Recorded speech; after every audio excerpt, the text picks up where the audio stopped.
तो दोस्तों नमस्कार, मैं हूं अनिल और रेसलिंग सुपर धमाल में आपका स्वागत है। तो दोस्तों रेसलमेनिया 41 के आयोजन में अब एक महीने से भी कम का समय बचा हुआ है। WWE ने शो के लिए अब तक 6 मुकाबले बुक किए हैं और इसमें 4 चैंपियनशिप मुकाबले शामिल हैं।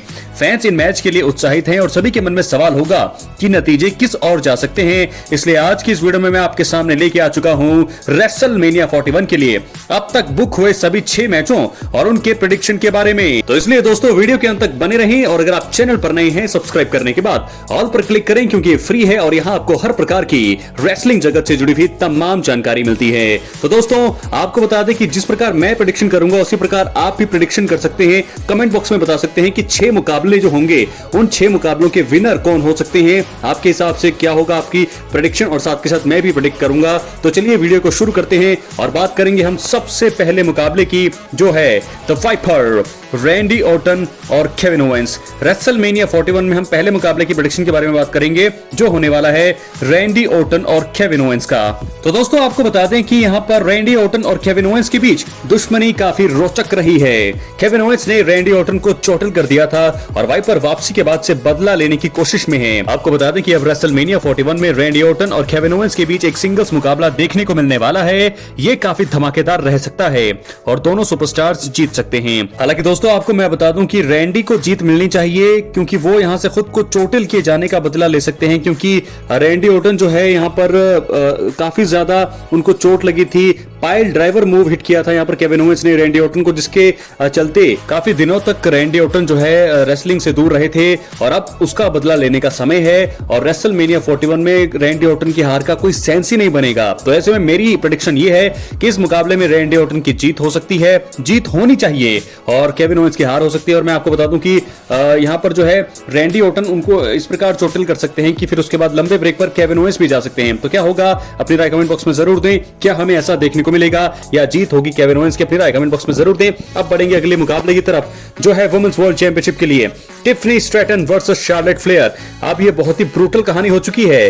दोस्तों आपको बता दें कि women's world champion, women's royal rumble विजेता शार्लेट फ्लेयर का सामना टिफनी स्ट्रैटन से देखने को मिलेगा। फैंस काफी समय से दोनों को आमने सामने देखना चाहते थे और रेसलमेनिया में सभी की इच्छा पूरी होगी। शार्लेट फ्लेयर के पास टिफनी को हराने का पूरा दम है। इन सभी चीजों के बाद भी टिफनी WWE का फ्यूचर है और उन्हें शार्लेट फ्लेयर के खिलाफ जीत दिलाकर आगे लाने का मौका इस बड़े स्टेज पर ही है।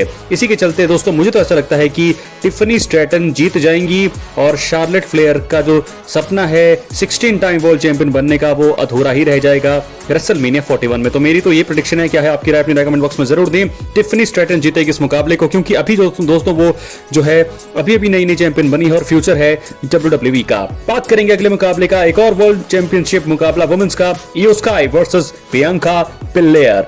दोस्तों इयो स्काई और बियांका बिलेयर के बीच वुमेन्स वर्ल्ड टाइटल के लिए मुकाबला होगा। इसमें आगे जाकर रिया रिप्ली संभावित तौर पर आ सकती हैं। स्काई ने कुछ समय पहले ही चैंपियनशिप जीती है और ब्लेयर जो है वुमेन्स एलिमिनेशन चेंबर जैसे बड़े मुकाबले को जीतकर अच्छे मोमेंटम से आ रही है। इसी के चलते मैच किसी भी दिशा में जा सकता है। इयो स्काई को रेसलमेनिया में अपना मोमेंट मिलना बाकी है और ट्रिपल एच उन्हें यहां जीत दिला सकते हैं। तो मेरी प्रेडिक्शन साफ है, इयो स्काई जीत सकती हैं। अगर रिया रिप्ली भी आती हैं तो भी मुझे लगता है कि इयो स्काई ही इस मुकाबले को जीतने वाली है। क्या है आपकी राय? अपनी राय कमेंट बॉक्स में जरूर दें। और इसी के साथ अब हम बढ़ेंगे अपने बड़े मुकाबले की तरफ। वर्ल्ड हैवीवेट चैंपियनशिप के लिए मुकाबला होगा जे उसो वर्सेस गुंथर। जी हाँ दोस्तों, गुंथर और जे उसो के बीच वर्ल्ड हैवीवेट टाइटल के लिए मुकाबला होगा। दोनों की स्टोरी उतनी अच्छी साबित नहीं हो रही है लेकिन मैच से बहुत उम्मीदें हैं। जे उसो ने कभी भी गुंथर को नहीं हराया है। जे उसो का पिछले 2-3 साल में प्रदर्शन लेकिन बहुत बढ़िया रहा है और वो फैन फेवरेट हो चुके हैं और इसी के चलते उन्हें अपना रेसलमेनिया मोमेंट मिल सकता है और वो चैंपियनशिप जीत सकते हैं। तो मेरी तो 120% ये संभावना है, प्रेडिक्शन है कि जीत होगी जे उसो की। यहाँ पर नए वर्ल्ड चैंपियन बनेंगे जे उसो और क्योंकि कारण इसका ये भी है दोस्तों की ये आखिरी बार है और आखिरी मौका यहां पर मिलेगा जे उसो को रेसलमेनिया के बड़े मंच पर। पहली बार वो अपने करियर में वर्ल्ड चैंपियन बन सकते हैं। उनका जीतना जरूरी होना भी चाहिए और गुंथर की यहां बादशाहत खत्म हो सकती है। अपनी राय कमेंट बॉक्स में जरूर। आपकी क्या राय है? क्या लगता है आपको कौन जीतेगा? लेकिन मेरी 120% ये प्रेडिक्शन है कि जीत होगी जे उसो की और बनेंगे नए वर्ल्ड चैंपियन। और उसके बाद बात करेंगे बड़े मुकाबले की, रोमन रेंस का मैच रेसलमेनिया 41 में रोमन वर्सेस पंक versus Seth Rollins triple threat मुकाबला। जी हां दोस्तों, आपको बता दें कि रोमन रेंस, सीएम पंक और सेथ रॉलिंस के बीच स्टोरी लाइन काफी ज्यादा रोचक रही है। तीनों को एक दूसरे से नफरत है और इसी के चलते रेसलमेनिया में उनका मैच बढ़िया रह सकता है। रोमन को फैंस जीते हुए देखना चाहते हैं, लेकिन सीएम पंक लगातार एक फेवर की बात कर रही हैं। पंक इसका उपयोग रेसलमेनिया में करके पॉल हेमन को उन्हें जीत दिलाने के लिए बोल सकते हैं। और मेरी प्रेडिक्शन साहब मैं आपको बता रहा हूं कि अगर सीएम पंक उस फेवर का यूज रेसलमेनिया में नहीं करेंगे तो फिर वो कहां ही यूज करेंगे। मैं बार बार आपको ये चीज बता रहा हूं, तो मुझे ऐसा लगता है कि इस मुकाबले में जीत होगी सीएम पंक की।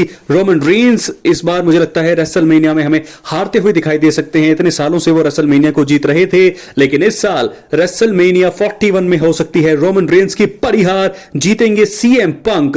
और सीएम पंक क्योंकि उस फेवर का यूज करेंगे, जिसके चलते मुझे लगता है कि बड़ी जीत होगी सीएम पंक के करियर की रेसलमेनिया के बड़े मंच पर। अगर ये मेन इवेंट होता है तो सीएम पंक के करियर का बड़ा मैच भी है, वो पहला रेसलमेनिया मेन इवेंट भी होगा और इस मैच को और इस पल को यादगार बना सकते हैं। सीएम पंक इस मुकाबले को जीत सकते हैं और रेसलमेनिया में रोमन और सेथ रॉलिंस दोनों को यहां पर हरा सकते हैं। तो फेवर का यूज होगा ही होगा दोस्तों। रोमन रेंस जरूर इस मैच में अच्छा मोमेंटम हासिल करेंगे, सब कुछ अच्छा जाएगा इस मैच में। बहुत ही बड़ा मुकाबला हो सकता है, ये बहुत ही लंबा मुकाबला ये खींचा जा सकता है, लेकिन मुझे ऐसा लगता है रोमन मैच जीतने के जब काफी ज्यादा करीब होंगे तभी यहां पर फेवर मांग सकते हैं सीएम पंक। और उस फेवर का झटका हमें लगेगा, डब्ल्यूडब्ल्यूई फैंस को लगेगा, रोमन रेंस के फैंस को लगेगा।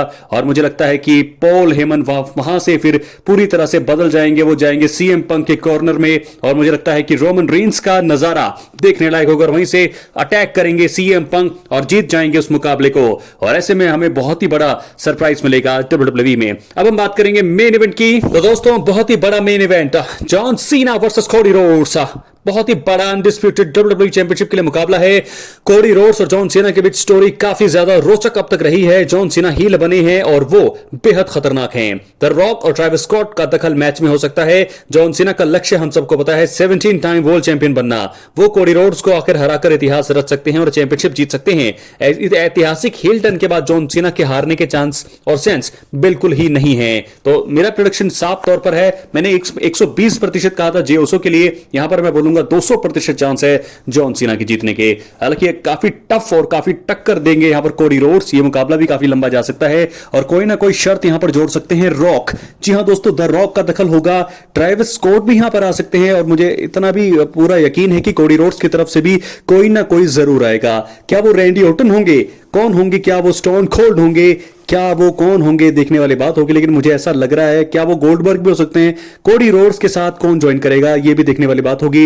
लेकिन मेरी साफ प्रेडिक्शन ये है कि इस मुकाबले में इतनी जद्दोजहद के बाद भी कोडी रोड्स बहुत कुछ करेंगे, लेकिन इतनी जद्दोजहद के बाद भी जीत होगी जॉन सीना की और जॉन सीना रचेंगे इतिहास। 17 टाइम वर्ल्ड चैंपियन बन जाएंगे वो रेसलमेनिया 41 के स्टेज पर। और जो उनका टारगेट है रिक फ्लेयर के रिकॉर्ड को तोड़ने का, वो पूरा हो जाएगा। और मैं आपको बता दूं, मेंस रेसलिंग में वो पहले इकलौते रेसलर बन जाएंगे जिन्होंने 17 वर्ल्ड टाइटल जीते हों। और बहुत ही बड़ी रात होगी जॉन सीना के लिए। उनका हील कैरेक्टर और भी ज्यादा जबरदस्त होगा। चैंपियनशिप के साथ लास्ट में खड़े होंगे एंट्रेंस रैप में रॉक, जॉन सीना और ट्रेविस स्कॉट। मुझे तो यही साफ तस्वीरें नजर आ रही है, लेकिन अगर डब्ल्यूडब्ल्यूई कुछ बदलाव करती है फिर वो देखने वाली बात होगी। हालांकि कुछ भी प्लान एकदम से चेंज हो जाते हैं, लेकिन मेरा सबसे बड़ा दावा यही है कि इस मुकाबले में जीत होगी जॉन सीना की। दोस्तों आप लोगों की क्या प्रेडिक्शन है? क्या लगता है आपको कि क्या जॉन सीना जीतेंगे या हार जाएंगे? कोडी रोड्स क्या करेंगे? लेकिन मुझे तो पूरा लग रहा है कि मोमेंटम जॉन सीना के साथ है, तो जॉन सीना को बनना भी चाहिए। 23 सालों के बाद इतना बड़ा हील टर्न, और हील टर्न के अगले ही मैच में अगर वो हार जाते हैं तो उनका हील टर्न बर्बाद होगा। उनका जो है ऐतिहासिक 17 टाइम वर्ल्ड चैंपियनशिप बनने का जो सपना था, उसके बाद अगर ये रेसलमेनिया में नहीं होगा तो फिर वो इस साल होगा ही नहीं। तो ऐसे में मुझे ऐसा लगता है कि जीतेंगे जॉन सीना। अगर आप चैनल पर नए, सब्सक्राइब करने के बाद ऑल पर क्लिक करें, क्योंकि ये फ्री है और यहां पर हर प्रकार की रेसलिंग जगत से जुड़ी हुई तमाम जानकारी मिलती है। दोस्तों मिलती रहेंगी, चैनल को सब्सक्राइब करने के बाद ऑल पर क्लिक करें।